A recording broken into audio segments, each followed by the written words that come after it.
The wine glasses clinked just as she reached for the bread. Her hand froze halfway. Her father had stood up, napkin tucked neatly into his shirt collar, one hand gripping the stem of his glass like it was a trophy. Everyone turned toward him. Even the cousins stopped scrolling. The laughter faded, and the room took on that artificial hush that happens right before a speech no one asks for, but everyone endures. He cleared his throat, smiling with that familiar air of importance. Before dessert, he began, "I just want to say how proud I am." Her stomach fluttered. Maybe tonight would be different. Maybe this time he'd see her. A little acknowledgement, just a nod. That's all she ever wanted. He turned first to Marcus, the oldest. "My brilliant doctor," he said, lifting his glass slightly, "saving lives and making us all proud." Marcus grinned. "Ever the golden son." Everyone clapped. Then to Danielle, the professor with 2 degrees and a new book on the way. Another round of applause. She smiled too, genuinely happy for her sister. Then came Jordan. The entrepreneur, their father beamed. "Already on his 3rd business, only 28. Jordan bowed jokingly. More laughter. Another sip of wine. She sat still, eyes trained on her father's face, heart thudding louder than the cutlery. She was next. She had to be next. He looked at her, eyes pausing just long enough to feel like a spotlight, then shrugged. "Well," he said with a chuckle, "she's still figuring it out." The room laughed with him. Light, harmless, dismissive. She didn't. Her smile stayed frozen in place.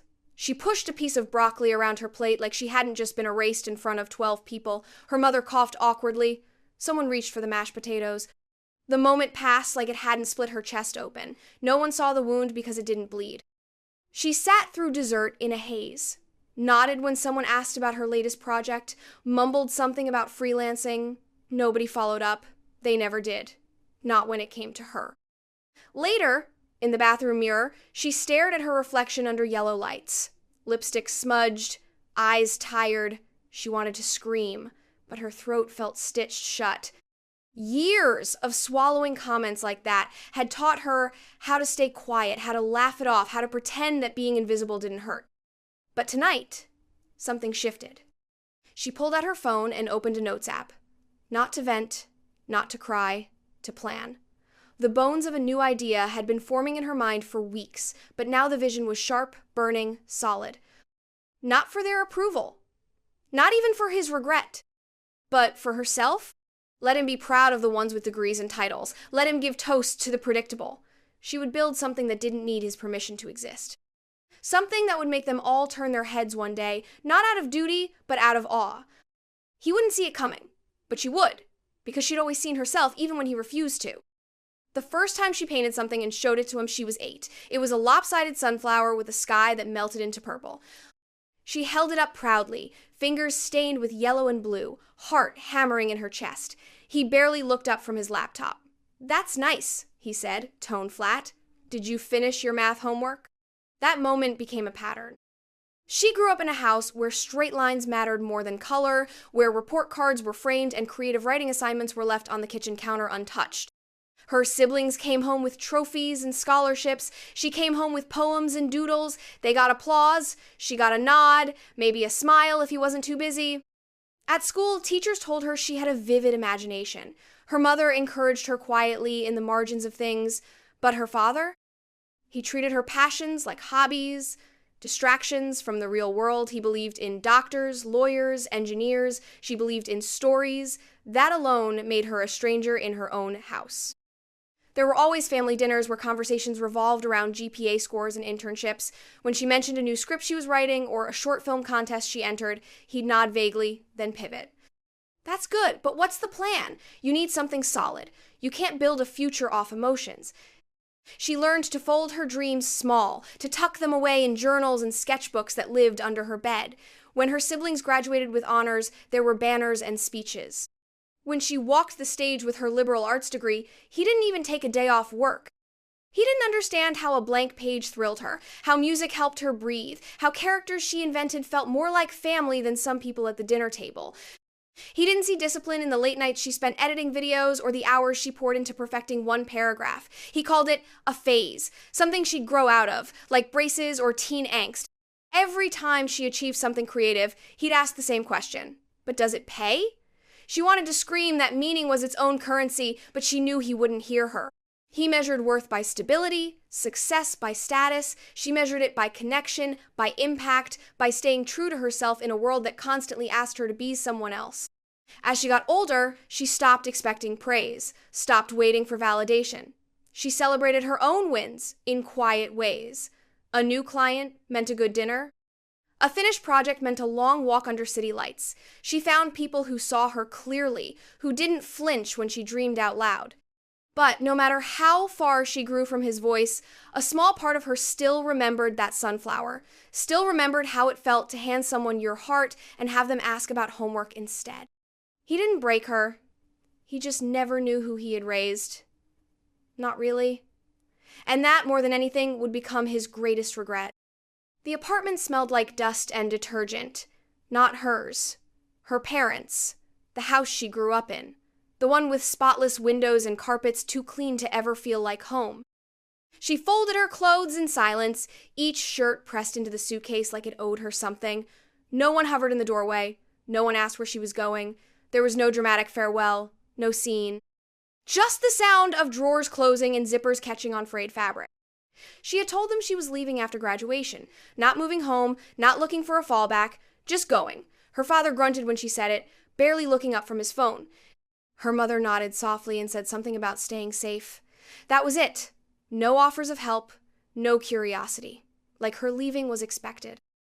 Like her independence was only admirable if it looked like someone else's idea of success. She left a note on the kitchen counter. Thank you. I'll be okay. She meant it. Mostly. The bus station was gray and hollow. Her suitcase wobbled behind her like it knew this wasn't the glamorous version of starting over. Her seat smelled like old leather and someone else's cologne. She stared out the window as the city thinned, her hometown folding into the distance like a place she had only imagined. She didn't cry then. Not on the bus. Not in front of strangers. The new city wasn't kind. Not at first. It rained more than she expected. The room she rented was barely larger than a closet, with peeling wallpaper and a radiator that hissed like it held a grudge. But it was hers. She taped her goals to the wall above her mattress. Names of clients she wanted. Projects she dreamed of. A sketch of a logo she hadn't shown anyone yet. She ate noodles and frozen vegetables for weeks, took freelance gigs that paid barely enough for groceries, wrote copy for companies that never remembered her name, designed logos for coffee shops she couldn't afford to drink in. Her fingers hurt from the laptop's heat, her eyes burned from too many hours of screen glare. She worked until her wrists ached and her back stiffened. Then she kept working. There were nights the silence got too loud. Nights she lay awake on her thin mattress, blinking at the ceiling, wondering what she had done, wondering if maybe her father had been right. That this was a fantasy, a phase, a waste. But just when those thoughts rose too high, something deeper pulled her back. That ember in her chest, the quiet, stubborn flame that said no. Not yet. Keep going. She didn't post her struggles, didn't share the tears, but they were real. The loneliness, the rejection, the hunger. She felt every inch of it. And still, she woke up and opened her laptop.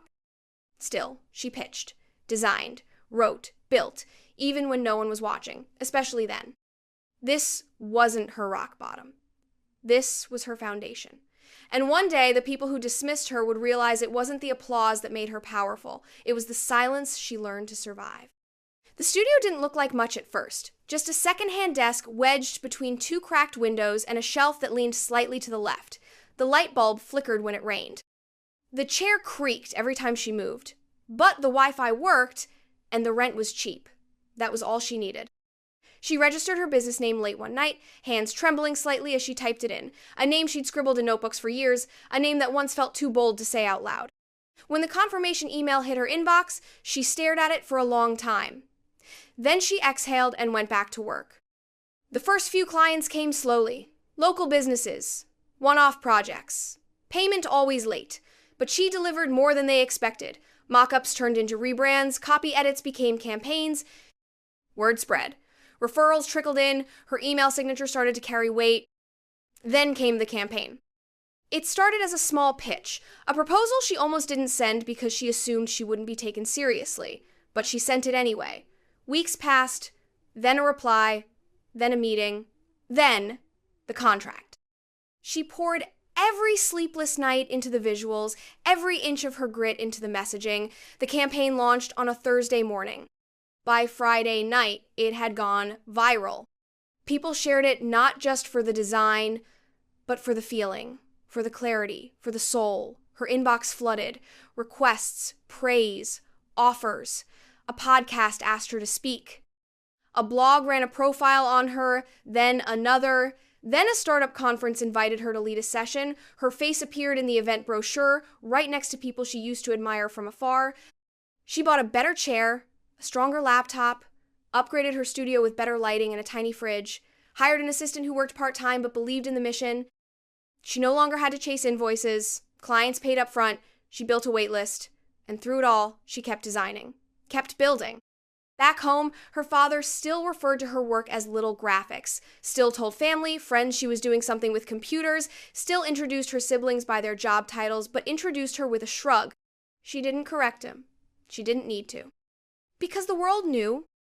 They shared her posts, quoted her words, bought from brands she had built. Her name sat quietly in the credits of campaigns that reached millions. Strangers followed her for inspiration. Young designers called her mentor. And still, she stayed grounded, focused, not chasing fame, just honoring the fire that had gotten her this far. She no longer looked for validation in the eyes of people who had never seen her clearly. She had her own mirror now, her own compass, her own legacy. And deep down, she knew this was only the beginning. The girl he once dismissed as emotional was now a leader, a founder, a voice. And he hadn't even realized what he'd missed. The envelope was thicker than most. Cream-colored, elegant, embossed in gold.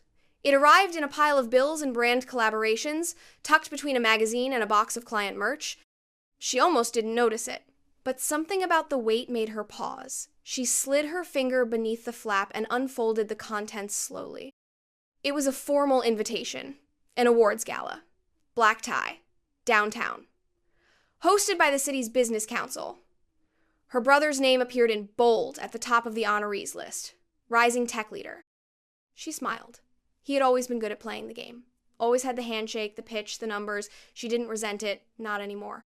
But then her eyes drifted lower. There it was. Her name. Innovative Creative Leader of the Year. She blinked once, then read it again. Her fingers didn't tremble. Her breath stayed steady. But something in her chest shifted. A quiet recognition. She was not attending as someone's guest. Not a spectator. Not the forgotten sibling in the corner seat. She was being honored too. She placed the invitation on her desk beside her laptop and leaned back in her chair. For a moment, the room felt still. Her studio had grown since those early days. Tall windows now, plants that thrived. A team that moved with purpose. Her name on the door. Her work in headlines.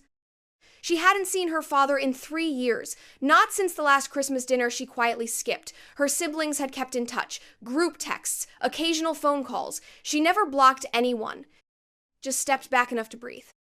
Now she imagined the moment, his face when he saw her name on the same list, the realization, the quiet click of recognition followed by that slow burn of disbelief. She didn't want to rub it in. That wasn't her style, but something about showing up anyway felt right.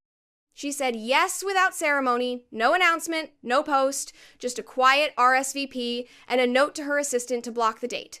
She chose her dress 2 weeks before the event. Not flashy, but powerful. Midnight blue with a clean silhouette and a neckline that made her stand taller. She didn't practice a speech, didn't need one. The night arrived with champagne flutes and polished floors, velvet ropes and flashbulbs. She stepped out of the car alone, her heels clicking against the pavement with a rhythm that sounded like arrival. Her brother waved when he saw her. Her sister smiled from a distance. Her father stood near the front table, already deep in conversation. He turned as she entered. Froze. Their eyes met. She didn't smile. She didn't look away. She walked past him with grace, took her place at the table with her name engraved in glass, and let the moment hang in the air like perfume. She had nothing to prove. She was simply there. And finally, the world had caught up. The lights dimmed just slightly, enough for the host's voice to cut through the hum of silverware and chatter. A hush fell over the room. She could feel it in her spine, that breathless pause before a name is called, but her hands didn't shake. Not this time. She sat with her shoulders relaxed, fingers resting lightly on the edge of the table, head held high. She knew exactly what was coming. From across the ballroom, her father leaned forward in his chair. He hadn't touched his dessert. His glass was half full. He watched the stage with mild interest, unaware of what was unfolding. Her siblings beside him clapped politely for the last honoree, then glanced at the program again. His eyes followed theirs. Then they widened. The announcer smiled into the microphone, voice warm, confident, practiced. Tonight's next award celebrates not only innovation but resilience. A creator who built a name in an industry that rarely listens. A woman who turned silence into strategy and doubt into design. Her work has reached millions. Her campaigns have shaped brands across the globe. She is a founder, a visionary, a leader. Then the name. Her name. He blinked, sat back in his chair. One hand gripped the armrest. For the first time all night, he looked like he didn't know what to do. She rose from her seat slowly. No rush, no nerves, just calm purpose. Her heels clicked against the floor as she made her way toward the stage. The applause began like a ripple, then grew. Strong. Earnest. A few guests stood, then more. By the time she reached the stairs, the entire left side of the room was on their feet. She stepped into the spotlight and looked out, not searching for anyone, just scanning the room with quiet ownership. The host handed her the award, a crystal sculpture that caught the light like water. She took it in both hands and held it steady. She didn't speak yet. She just stood there, letting the moment settle. In the crowd, her father stared, his jaw slack, his brow furrowed like he was trying to recognize her for the first time. The poise, the stillness, the clarity. It didn't look like the daughter he once scolded for being too sensitive, too scattered, too much. The host leaned in again. Can you tell us what drives you? She didn't hesitate.